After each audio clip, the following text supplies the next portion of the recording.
Todos sabemos que nada es más importante para el ser humano que la respiración. Es algo que hacemos sin pensar. Es posible pensar en dejar de respirar por un par de minutos, pero es imposible dejar de respirar por completo. Podemos vivir sin comida durante algunas semanas, sin agua durante algunos días, pero solamente unos minutos sin respiración.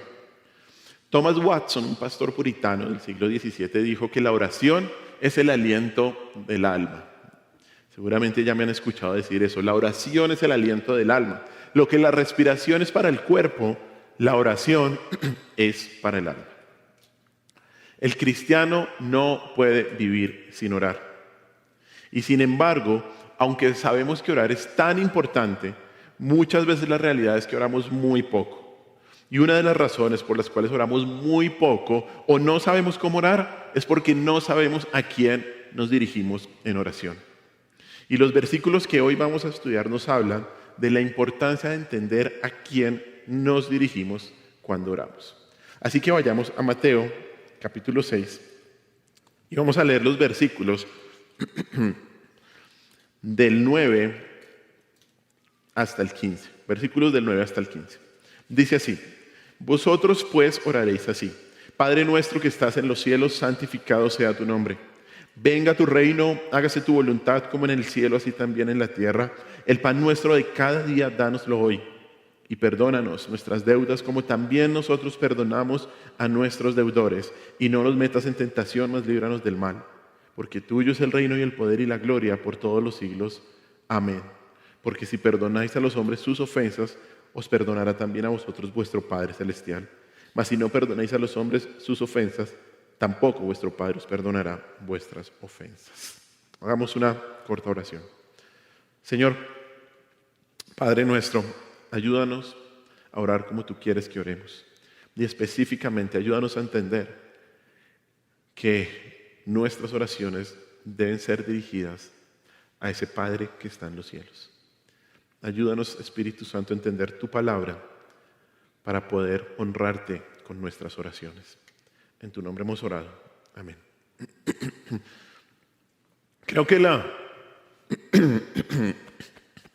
Espérenme, cojo fuerza y arranco con toda.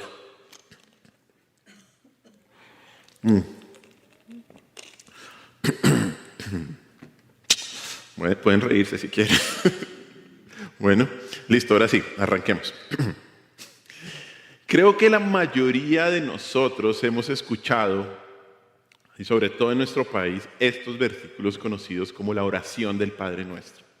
De hecho, seguramente muchos de ustedes ni siquiera tuvieron que ver el texto cuando lo estábamos leyendo. Se lo sabían de memoria. Pero tristemente esta oración se ha convertido para muchos en una práctica vacía y sin sentido.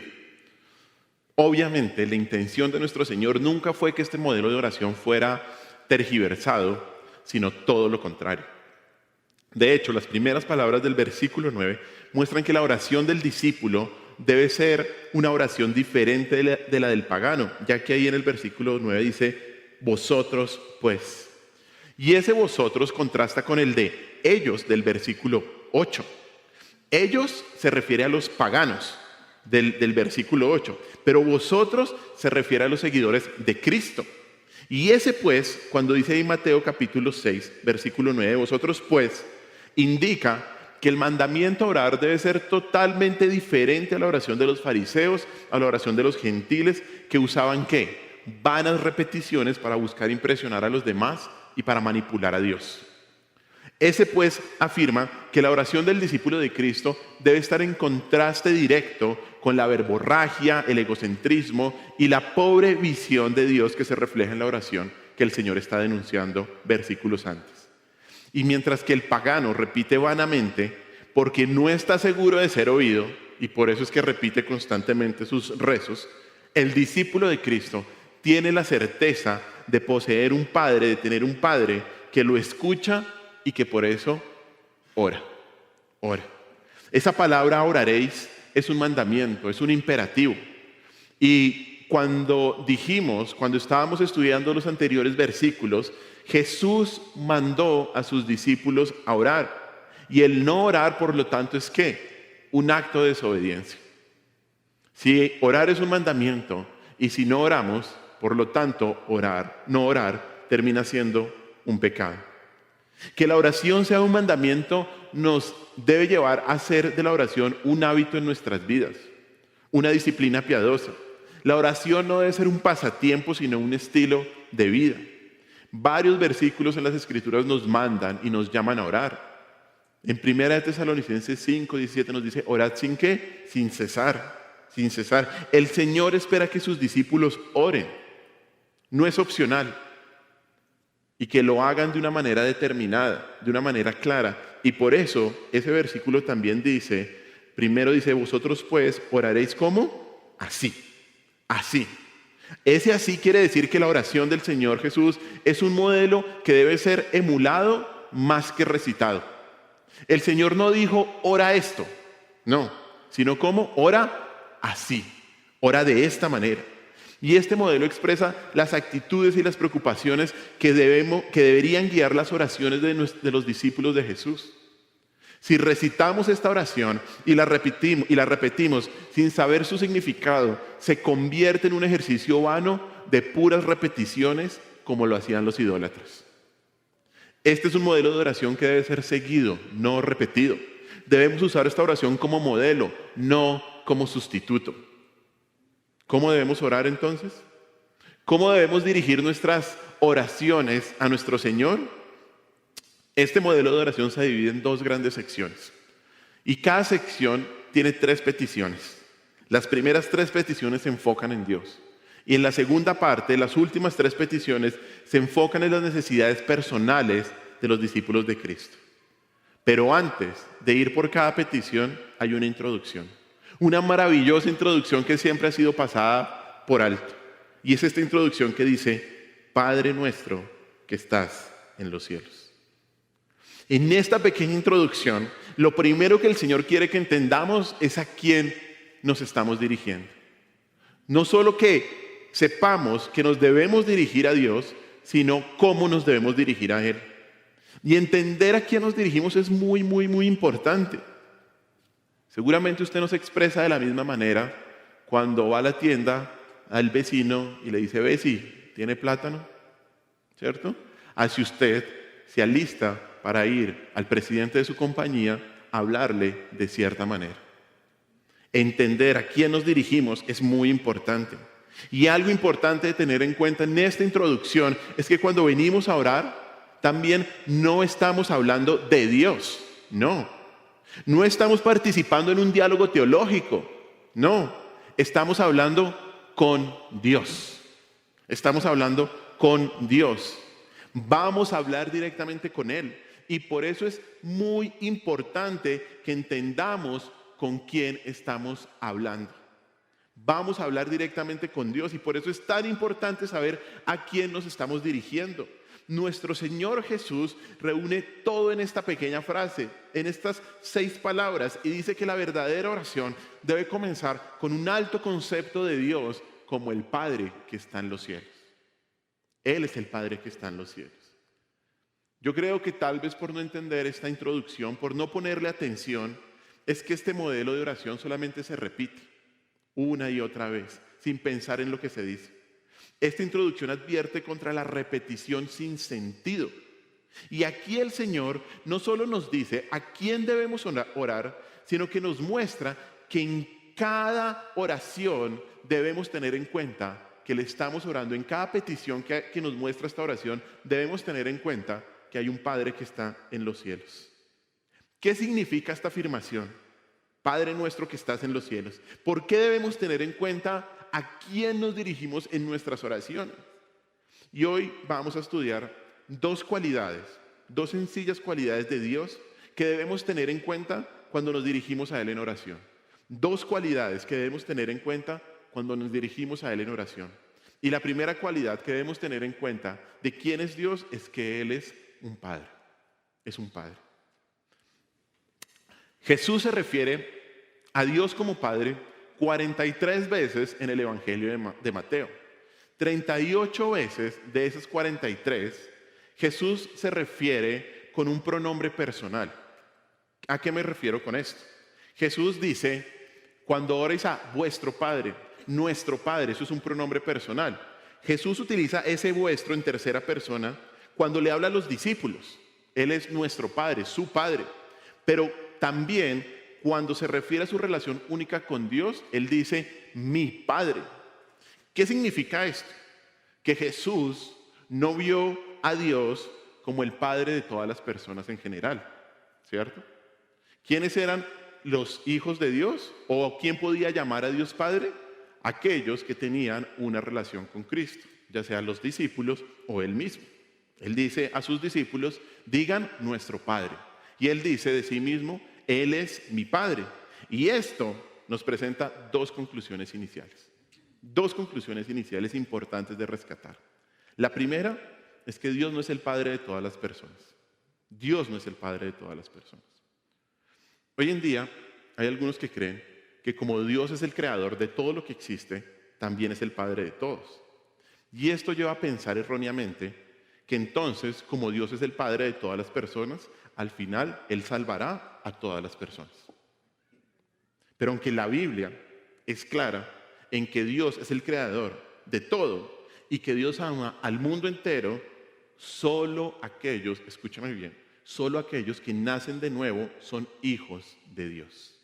Solamente aquellos que nacen de nuevo son hijos de Dios. Vamos a Juan, capítulo 1, versículos del 12 al 13. Juan, capítulo 1, del 12 al 13.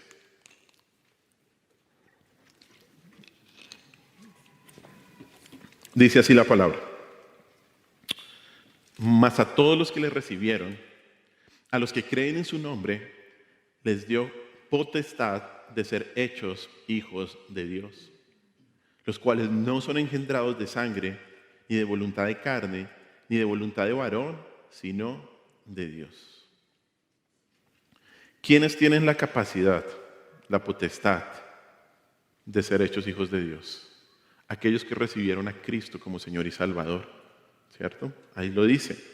Estos no nacen de sangre ni de carne, o sea, no es por voluntad humana, sino son nacidos de Dios mismo. No toda persona en este mundo es un hijo de Dios. No toda persona en este mundo es un hijo de Dios. En la palabra de Dios, en las Escrituras, nunca, escúcheme bien, nunca se refiere a los incrédulos como hijos de Dios. Efesios capítulo 2, versículo 3 nos dice que antes de que fuéramos salvos, éramos ¿qué? Hijos de ira. Éramos objeto de la ira de Dios. Romanos 3, capítulo 3, versículo 10 nos dice que no hay ni uno bueno, no hay ni uno justo. En lugar de nacer como hijos de Dios, nacemos ¿en qué? En pecado. Y esto nos separa de Dios y nos alinea con Satanás como el enemigo de Dios, con el enemigo de Dios.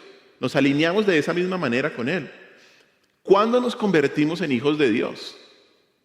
Cuando somos salvos, porque somos adoptados en la familia de Dios por medio de la fe en Cristo.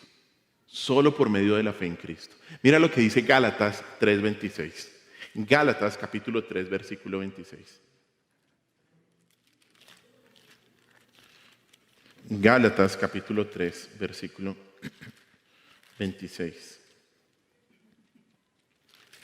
Dice así: puesto que todos sois hijos de Dios, ¿por qué? Por la fe en Cristo. El Señor Jesús, que dijo: yo soy el único camino, la única verdad y la única vida. Por lo tanto, solamente son hijos de Dios quien ha confiado en Cristo como Señor y Salvador, y solamente a través de Cristo. Esa es la primera conclusión. No todos son hijos de Dios. Y esta primera conclusión nos lleva a nuestra segunda conclusión inicial, y es que si Dios no es el Padre de todos los seres humanos, por lo tanto, Él no escucha las oraciones de todas las personas. Si Dios no es el Padre de todos los seres humanos, Él no escucha las oraciones de todas las personas. Bueno, a lo largo de la Escritura encontramos esta verdad de diferentes maneras, de que Dios no escucha las oraciones de los incrédulos. Un incrédulo, si una persona no tiene fe en Cristo, pues es un incrédulo. Así crea en Cristo, ¿no? Cree nominalmente. Dice que cree, pero con su vida no cree. Por lo tanto, Dios no escucha las oraciones de una persona. Mire lo que dice Juan 9:31. Por eso es muy curioso cuando a veces dicen algo sucede grave en nuestro mundo y convocan a oración.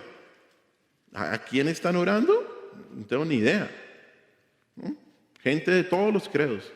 El único Dios verdadero es este de la Biblia. Y mire lo que dice Juan capítulo 9, versículo 31.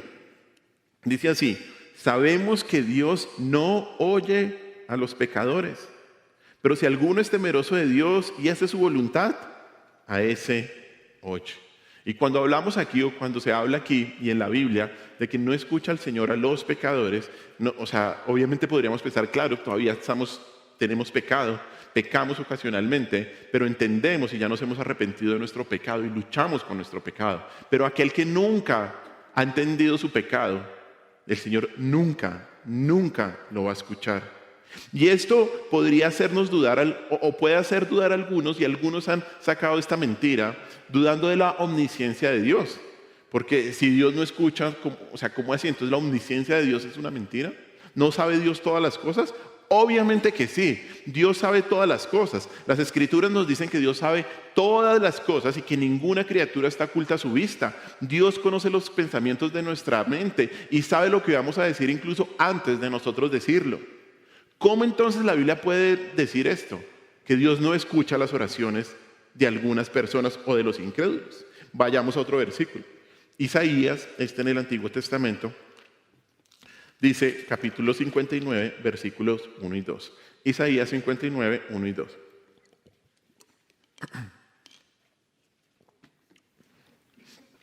Dice Isaías 59, 1 y 2. He aquí que no se ha cortado la mano de Jehová para salvar, ni se ha agravado su oído para oír. Versículo 2. Pero vuestras iniquidades han hecho división entre vosotros y vuestro Dios, y vuestros pecados han hecho ocultar de vosotros su rostro para no oír. Esta es una denuncia del profeta. Y el profeta está afirmando aquí que claro que Dios puede oír. Él puede escuchar las oraciones de los impíos, de los pecadores, en el sentido de sabe qué están orando y sabe lo que están orando. Dios es omnisciente. Sin embargo, Isaías inmediatamente se da cuenta que el problema no es la omnisciencia de Dios. ¿El problema cuál es? La maldad de los que oran. Ese es el problema. A causa de su maldad, dice ahí el versículo, pero vuestras iniquidades han hecho división, y a causa de la maldad de los pecadores Él no oye. Lo que esto significa es que Dios no va a escuchar a quienes desacatan su ley. Si los incrédulos persisten en su maldad, Dios no concederá sus peticiones.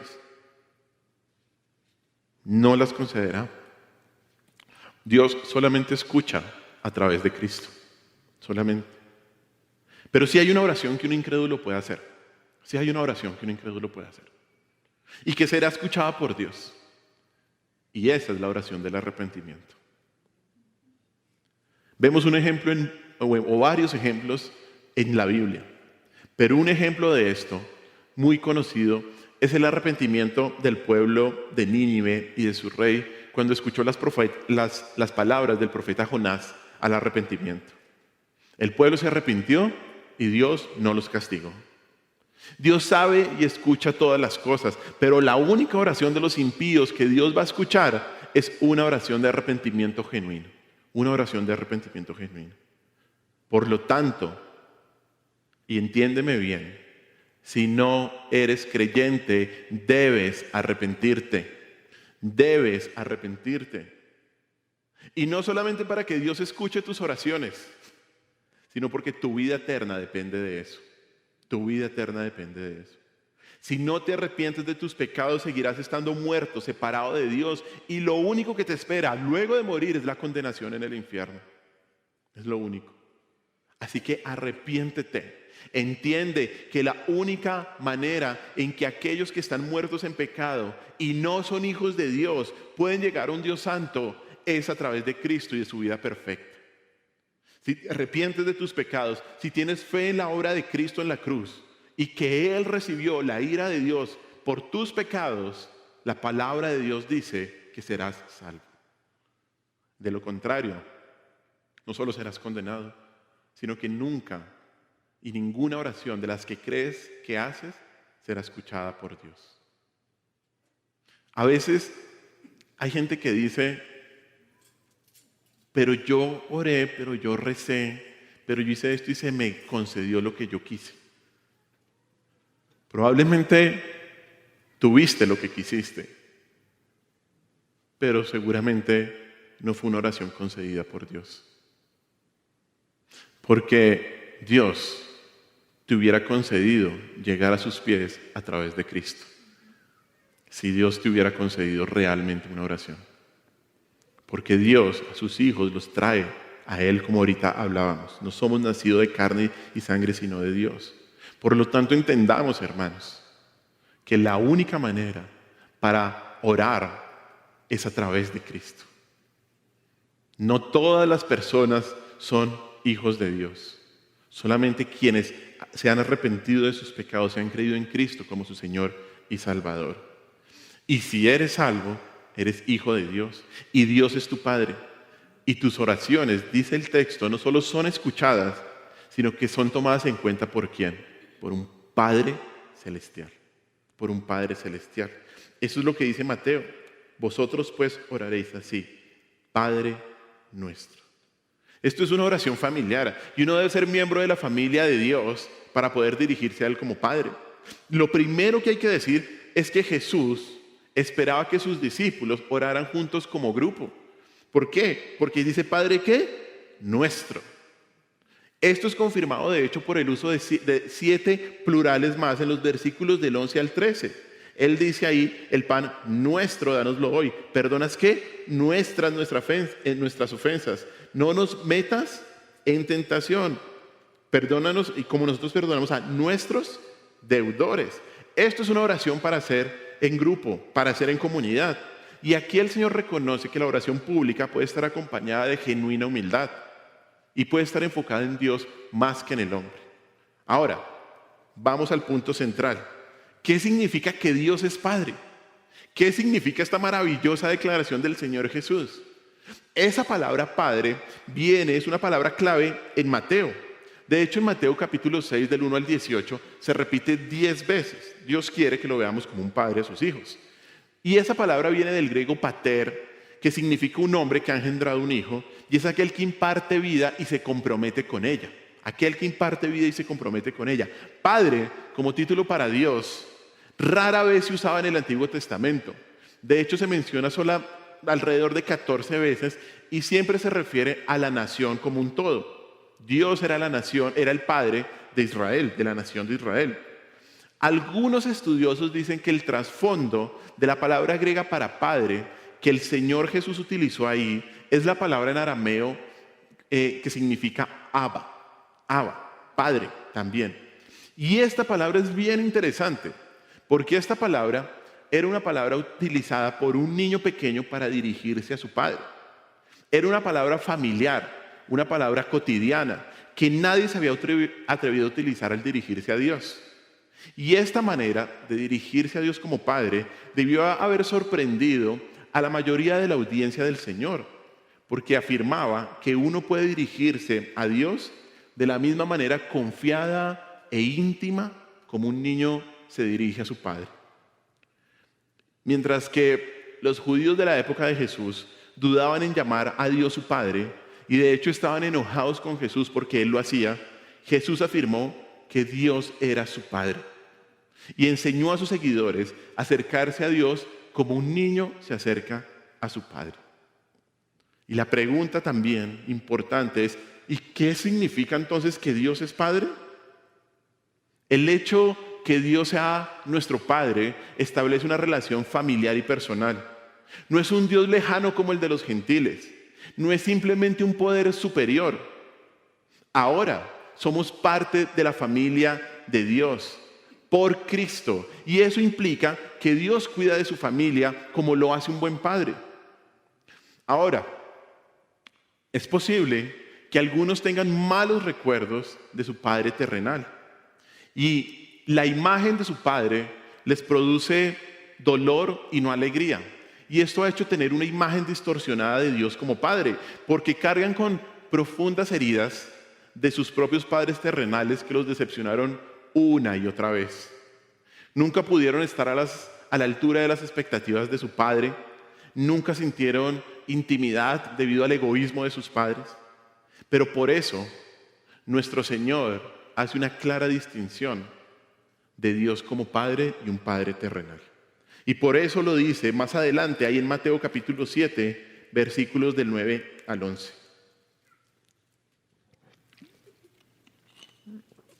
Mire lo que dice Mateo 7, del 9 al 11. Dice: ¿qué hombre hay de vosotros que si su hijo le pide pan, le dará una piedra? ¿O si le pide un pescado, le dará una serpiente?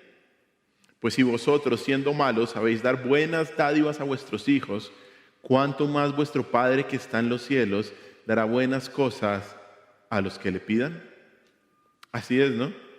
Y lo lindo de este ejemplo es que el Señor se compara, o el Señor Jesús compara a un Padre terrenal un Padre terrenal bueno con el Padre celestial.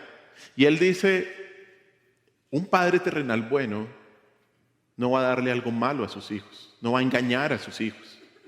Un Padre terrenal bueno va a dar cosas buenas. Y lo interesante es el versículo 11, que dice: pues si vosotros, siendo malos, porque somos malos, sabemos dar buenas dádivas a vuestros hijos, y escuche bien, ¿cuánto más vuestro Padre que está en los cielos dará buenas cosas a los que le piden? ¿Cuánto más? ¿No? Dios no es como esos malos recuerdos que pueden atormentar a alguien sobre la comprensión del Padre. Dios es un buen Padre, un buen Padre. Y poder dirigirnos a Dios como Padre indica la gracia especial que Dios le da a sus hijos. Mire también el versículo 8 que estudiábamos hace 8 días. Mateo 6:8 dice así: no os hagáis pues semejantes a ellos, porque vuestro ¿qué? Padre sabe qué cosas tenéis necesidad antes de que vosotros le pidáis. Hermanos, y como hablábamos hace 8 días, tal vez nosotros no sabemos por qué Dios no responde ciertas oraciones en nuestras vidas. Cualquier oración. Un esposo, una esposa, que Dios me sane de una enfermedad, un mejor trabajo, hijos. No lo sabemos, pero Dios sabe. Y Él es nuestro Padre, que nos dará ¿qué? Lo que necesitamos, que nos dará buenas cosas. Esa es la seguridad que podemos tener al dirigirnos, al ir a nuestro Dios, a nuestro bondadoso Padre Celestial en oración. Dios es un buen Padre. Dios es un excelente Padre. Y esto nos indica la confianza infantil, inocente, que como hijos podemos tener de Dios. Nos indica que podemos estar confiados en que Dios está pendiente de nuestras oraciones. Dios está pendiente de nuestras oraciones. Y esto es muy importante de entenderlo. Dios escucha las oraciones de sus hijos. Que no las responda como nosotros queramos es otra cosa. Pero Dios, algo que debemos tener claro es la confianza de saber que Dios escucha la oración. La mayoría de ustedes conoce a mi hijo Benjamín. Y ha sido una verdadera bendición y santificación en la vida de su mamá y en la mía. Y repasando este tema, Benjamín está haciendo algo que seguramente hacen los niños pequeños. En nuestro apartamento tenemos un estudio donde yo estudio, donde yo estudio. Pero a veces llega Benjamín y hace... Voy a ponerle mute.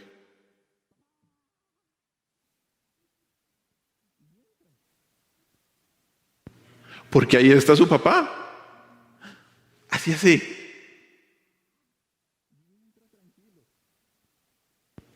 Él sabe que yo, pues no lo voy a regañar, no lo voy a... Nada. Y obviamente estamos tratando de enseñarle, Valentina ya lo entendió muy bien, que cuando el papá está estudiando, pues trata de estudiar, ¿no? Pero igual, pues él no importa, él no entiende. Él solo llega y dice, y se queda mirándome, como haciendo así. A ver qué voy a hacer yo. Él tiene la confianza total de entrar así, porque yo soy su papá. Porque él sabe que está seguro con su papá, que no le va a pasar nada, que lo voy a atender y que estoy pendiente de lo que él necesita. Mire, nuestro Padre es mucho mejor. Nuestro Padre Celestial es mucho mejor. Y si Él no te responde, es lo mejor. Es lo mejor. Pero puedes entrar, derramar tu corazón y decirle, papá. Mire, algo muy importante para nosotros, la oración y entender que Dios es nuestro Padre, la oración para nosotros, en este sentido, no es un ejercicio psicológico que nos ayuda a afrontar los problemas de la vida. Como hoy en día muchos dicen, no, medite, ore, que eso es bueno. No. La oración no es un ejercicio psicológico que nos ayuda a afrontar los problemas de la vida. Es el lugar donde los hijos se reúnen con su padre para encontrar paz, consuelo, seguridad y provisión para cada necesidad. Por eso la oración, la verdadera oración, nunca debe dirigirse al presidente del comité de ayuda social. A veces nuestras oraciones adquieren ese aspecto. Venimos esperando una limosna, queremos que se nos derrame algo que sabemos que necesitamos y el orar se nos vuelve como rellenar un montón de formularios debidamente prescritos. Tampoco debemos dirigirnos en oración al fiscal general de la nación. No debe ser simplemente una confesión de nuestras malas acciones con la esperanza de ponernos a merced de un tribunal. Tampoco es un llamamiento al presidente del banco a quien esperamos interesar para financiar nuestros proyectos. No. La oración debe ser dirigida a un padre con corazón de padre, amor de padre y fuerza de padre. Y lo primero que el creyente debe tener en cuenta es nuestro reconocimiento cuando oramos de que llegamos a este tipo de padre. Un buen padre, un excelente padre. Debemos escucharlo y acudir a Él como un niño, con confianza, con sencillez y con toda la franqueza de un niño. De lo contrario, no es oración. Esta debe ser la conciencia fundamental de todas nuestras oraciones. De todas nuestras oraciones. Él es un buen Padre. Y ahora, o más bien, pero también es importante decir algo más. Hay que decir que dirigirse a Dios como Padre no es solo una indicación de la salud espiritual, sino que es también una señal de la autenticidad de la fe de alguien. Cuando alguien se dirige a Dios como Padre, también autentifica su fe. ¿Por qué? Mire Gálatas 4:6. Gálatas 4:6. Mire lo que dice Gálatas 4:6.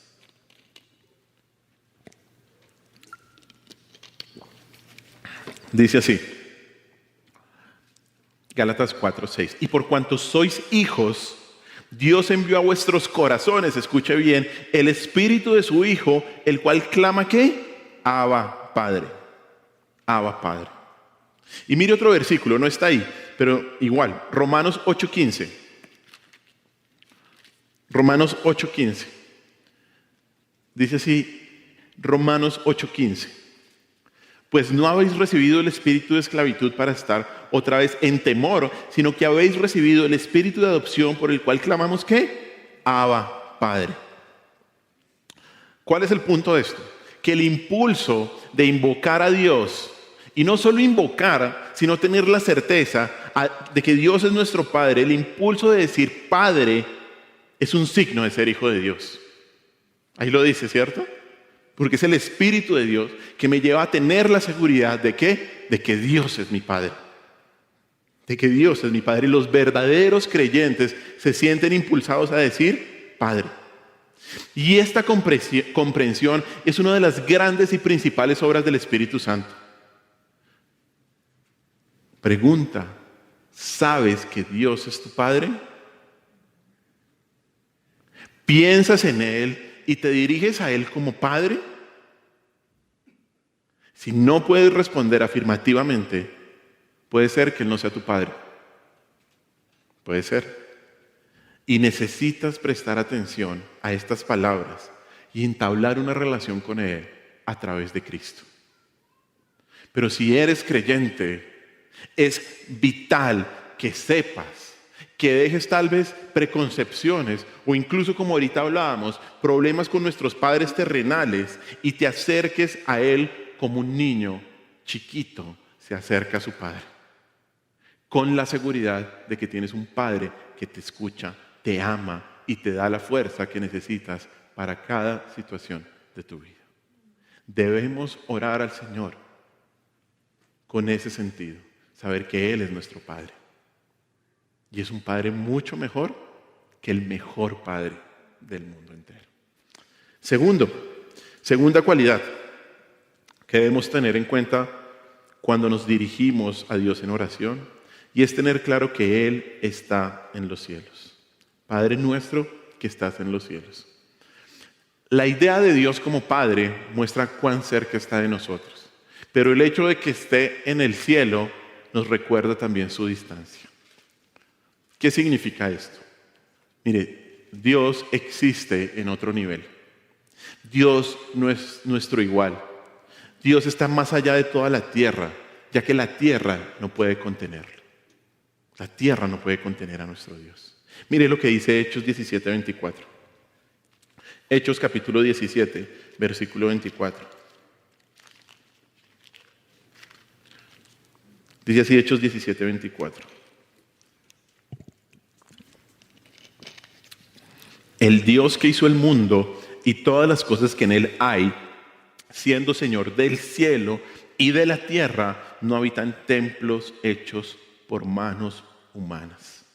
Y aquí en este capítulo es Pablo predicando a los griegos, diciéndoles: Dios no es el Dios que ustedes se imaginan, el Dios de sus ídolos. Es un Dios que no está en la tierra, que está más allá de nuestra tierra. Y esto es lo que se ha denominado en teología, un término que nos sirve para entender este concepto de Dios, como la trascendencia de Dios. La trascendencia de Dios. Ese término trascendencia o trascendente significa algo, o más bien indica la idea de sobrepasar o de superar algo. Alguien es trascendente o trasciende cuando supera algo. Eso significa que, por ejemplo, si alguien es trascendente, significa que sus habilidades están más allá de lo que cualquiera puede superar. Algo que no se va a volver a ver. Pero Dios, que sea trascendente, es otra cosa. Ya que Dios no es comparable a ningún ser humano y no tiene las limitaciones que se encuentran entre todos los humanos. Mire lo que dice Isaías, una vez más, Isaías capítulo 55, versículos 8 y 9. Isaías 55, del 8 al 9.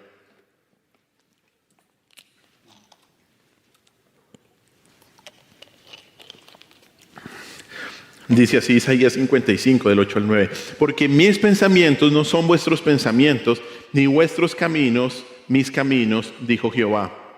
Como son más altos los cielos que la tierra, así son mis caminos más altos que vuestros caminos, y mis pensamientos más que vuestros pensamientos. Este versículo, que seguramente lo hemos escuchado en otras ocasiones, nos muestra que Dios está más elevado, más grande y más de lo que la humanidad puede conocer. No entendemos la mente de Dios. La humanidad tiene limitaciones y fronteras. Dios trasciende los límites de las limitaciones humanas. Los pensamientos de Dios son más elevados que los pensamientos de la humanidad y sus caminos son más elevados que los caminos de la humanidad. ¿Por qué? Porque Él está fuera de los límites de la humanidad y de los límites que la humanidad experimenta como parte del orden de la creación. ¿Y sabe por qué? Porque Él es el creador. Dios es el creador. Dios trasciende nuestra comprensión. Y una de las expresiones que caracteriza, o más bien que se caracteriza en la Escritura acerca de este atributo de Dios, es esa que dice que Él está ¿dónde? En los cielos. Él está en los cielos. Miremos algunos versículos. Vamos a Salmos, sobre todo a Salmos. Hay muchos versículos, pero elegí estos. Salmo, capítulo 8, versículo 1, y luego el 57:5 también. Y el 113, ahí están colocados. Salmo capítulo 8, versículo 1, miremos lo que dice primero. Dice: Oh Jehová, Señor nuestro, cuán glorioso es tu nombre en toda la tierra. Has puesto tu gloria sobre los cielos, sobre los cielos. Mire más adelante, Salmo 57, versículo 5. Salmo 57, versículo 5. Miremos lo que dice. Dice así: exaltado seas sobre los cielos, oh Dios, sobre toda la tierra sea tu gloria. Toda la gloria está sobre los cielos. Y mire, un último versículo, Salmo 113, penúltimo. Salmo 113, 4 al 7. Salmo 113, del 4 al 7, miremos lo que dice ahí. Dice: excelso sobre todas las naciones es Jehová, sobre los cielos su gloria. ¿Quién como Jehová nuestro Dios, que se sienta en las alturas, que se humilla a mirar en el cielo y en la tierra? Él levanta del polvo al pobre y al menesteroso alza del muladar. Hasta ahí. Dios es exaltado, hermanos. Dios está en los cielos. Esa palabra de los cielos simboliza eso, que Él es glorioso, majestuoso, soberano, que su gloria sobrepasa todo nuestro entendimiento. Mire un versículo más, Eclesiastés capítulo 5, versículo 2. Sigue ahí avanzando páginas a la derecha y llega a Proverbios, Eclesiastés, y mire lo que dice Eclesiastés capítulo 5, versículo 2. No te des prisa con tu boca, ni tu corazón se apresure a proferir palabras delante de Dios, porque Dios está ¿dónde? En el cielo y tú sobre la tierra. Por tanto, sean pocas tus palabras. Dios está en los cielos. Y todo este lenguaje, y cuando la palabra de Dios describe a Dios que está en los cielos, nos muestra que nuestro Señor es exaltado en su dignidad real. Puesto que Dios está en los cielos, está sobre la tierra, no en términos geográficos específicamente, sino en términos de ¿qué? De poder y en términos de autoridad. El cielo, cuando se habla que están los cielos de esta manera, no se refiere a un lugar específicamente, sino que representa al trono del universo, y Dios está allí porque Dios es el Rey. El cielo es el trono de Dios, es el trono del universo. Por lo tanto, que Dios esté en el cielo nos muestra, describe su señorío, su poder, su derecho soberano que tiene como Rey de absolutamente todo lo que ha hecho, de todo lo que está en su creación. Nuestro Dios todopoderoso, nuestro Señor, creó todas las cosas en la tierra, debajo de la tierra y arriba en los cielos, pero Él existe arriba independiente de todo eso. Todas las cosas se sostienen por el gran poder de Dios, pero Él solo existe por sí mismo. El universo entero existe en Él y para Él, para que reciba toda gloria, toda honra y toda alabanza. Ese es nuestro Dios que está en los cielos. Ese es el Dios trascendente. No es un Dios hecho por hombres, es un Dios que está sobre absolutamente todo. Y aunque algunos afirman mentirosamente que debido a que Dios está fuera de la creación y es diferente de ella, es imposible que el ser humano pueda comprender su revelación en las Escrituras o pueda conocerlo a Él. Y no hay nada más mentiroso que eso, todo lo contrario. Porque debido a que Él gobierna su creación y que está presente en la creación, dirige todos sus caminos y está especialmente con los creyentes de una manera personal como Padre. Como Padre. Ese Dios trascendente es nuestro Padre. Es el Padre de los creyentes. Y entender esto es muy importante en la oración, hermanos. Muy importante. Porque hoy en día, en el cristianismo moderno, en donde se pone tanto énfasis en la cercanía de Dios, lamentablemente se nos ha olvidado su trascendencia, su misteriosa trascendencia para nosotros, su maravillosa soberanía. Este tipo de entendimiento de quién es Dios casi han desaparecido de muchos de nuestros pensamientos. Y esto ha llevado a oraciones irreverentes, confianzudas y con la creencia que podemos exigirle a ese Dios trascendente que haga lo que nosotros queremos. Y no entendemos lo que significa que estás en los cielos. Y pensamos que podemos exigirle a Dios, que podemos descontextualizadamente atar bendición, desatar, al revés. Es que me desacostumbré. No podemos exigirle a Dios nada, nada, nada. Dios es trascendente. Dios es el Señor absoluto de todo el universo. Es Dios de los cielos y de la tierra, el único Dios verdadero al cual debemos adorar.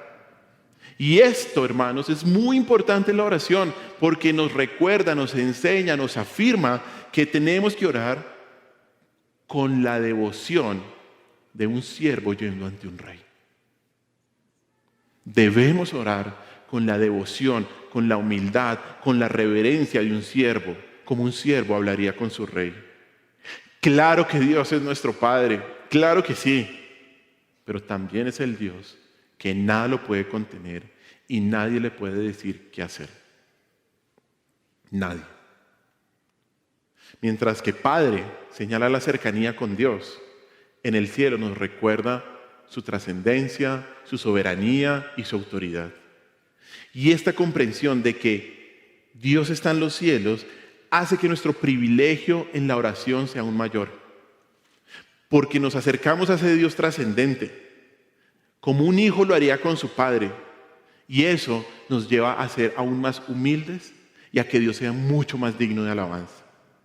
Nuestro Dios trascendente es también el Dios omnipresente y nunca está a más de una oración de distancia. Ese es el Dios al cual debemos dirigirnos, hermanos. ¿A quién debemos dirigirnos entonces en oración?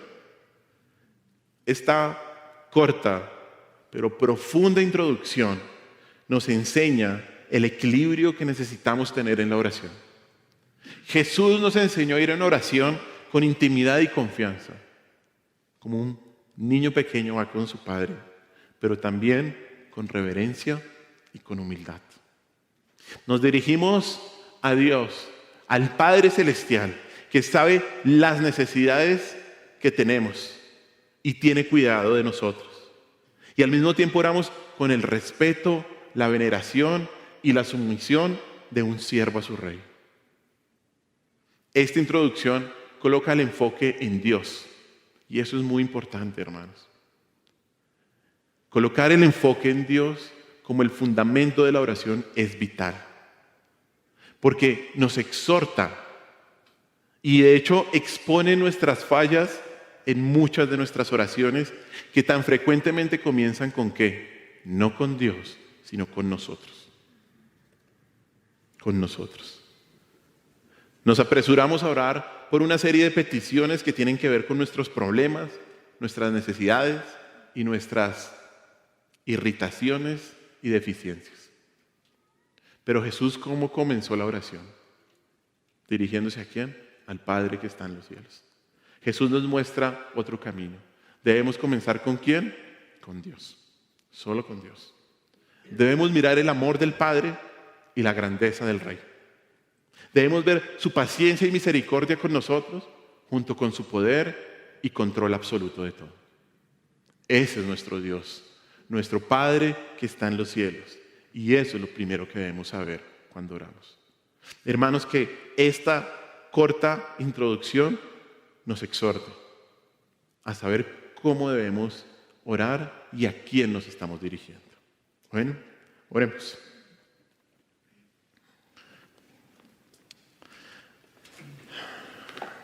Padre nuestro que estás en los cielos, nuestro Padre por pura misericordia, nuestro Padre que para nosotros saber, para poder llamarte Padre, tuviste que enviar a tu Hijo Jesucristo, a tu perfecto Hijo sin mancha, a morir por nosotros. Nuestro Padre, que es un buen Padre, a ti, Dios, nos dirigimos con la conciencia de que estás pendiente de nuestras oraciones, no por nuestros méritos, sino solo por Cristo. A ese Padre amoroso, bondadoso, paciente y misericordioso, nos dirigimos. Ayúdanos hallar consuelo tan solo en esa realidad, a estar tranquilos en que tú eres nuestro Padre, que tú nos das buenas cosas. Muchas de esas no son las que te pedimos, porque lo que te pedimos usualmente es malo para nosotros. Pero tú nos das buenas cosas y esa es nuestra confianza de que sabes lo que necesitamos, incluso antes de pedirte.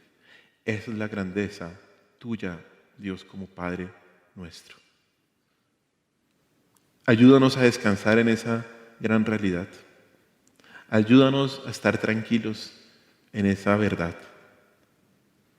Pero también ayúdanos a entender que tú estás en los cielos, que tú eres glorioso, soberano, omnipotente, omnipresente, que tú eres el Dios trascendente, que gobiernas todo, que tu propósito se cumplirá, que nosotros no estamos para que tú cumplas nuestros propósitos, sino que estamos para someternos a ti como Rey. Que nuestra vida sea toda ella sometida a ti como Rey, porque somos esclavos tuyos, somos siervos tuyos, y por eso te pedimos a ti, nuestro Rey, que nos des la capacidad para vivir toda nuestra vida, en cada área de ella, que la vivamos para ti. Tú eres nuestro glorioso Rey. Y te pedimos que siempre en oración podamos tener esa reverencia, esa humildad que necesitamos para entender esto. Tú eres nuestro Padre que está en los cielos. Ayúdanos a dirigirnos a ti de esta manera, como tú nos enseñaste, Cristo. Te alabamos y te bendecimos y en tu nombre hemos orado. Amén.